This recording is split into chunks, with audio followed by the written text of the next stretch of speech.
Hi! Welcome to the kitchen.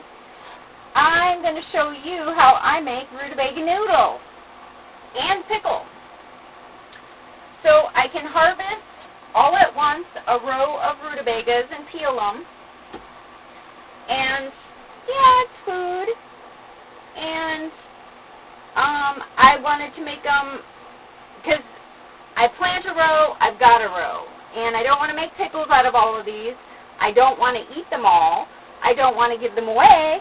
And they're ready in the heat of the sun. So last summer I wanted to dehydrate and make rutabaga noodles. So I got an apple core for 15 bucks at the hardware store. And just like an apple, you put it, you can just stab it in there. The first round is a little wobbly because I peeled it with a knife. It's got a hard skin, and that you want to discard. And just going back and forth, this is a good-sized rutabaga. Sometimes you get a huge one, and you could make pasta for days out of one rutabaga, depending on the pressure that you're putting on the knife. So I have like a rack and some cheesecloth, and after they're salted, I'll just hang them up on the rack. They're all protected so flies don't get on them. And you could pre-package, or you could just have like a big jar of these dried noodles. They're great gifts.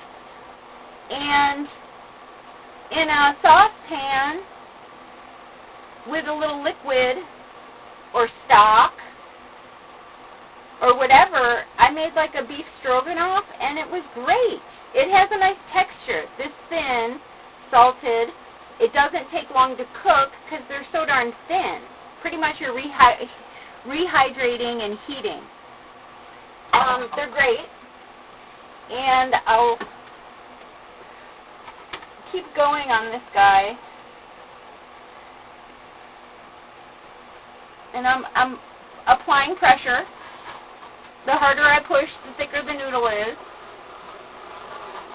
The thinner they are, the faster they dry.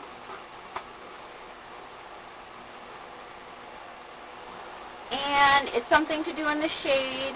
I could set this up outside, but they're just fun. Why not make the vegetable garden a challenge to grow the easiest roots that you can? They grow pretty. I think it's like a 60-day crop. I got this is called Joan, because I have a very good friend named Joan rutabaga. And then there's a point where the razor doesn't reach it, just like it's an apple core. It stops at the core. So, oh, that's funny. So this is what I've got at the end. That's funny. But I can slice this up, and when I have a batch with a little garlic that's ready this time of year, I'll put in a bunch of spices and make pickles out of the cores. Use them up. So it's like you've got a quantity of rutabagas, and so much fun in the winter to just be like, oh, pasta will be great, because you don't want to be eating grains anymore. They're saturated in glyphosate. They'll kill you. But thanks for watching. Oh, I guess I'll walk you out so you can see my drying station, so you get an idea. Here we go. Here it is. Easy sneezy. Hot sun, cheesecloth, and they're drying. I set these out like 2 hours ago. Salted them.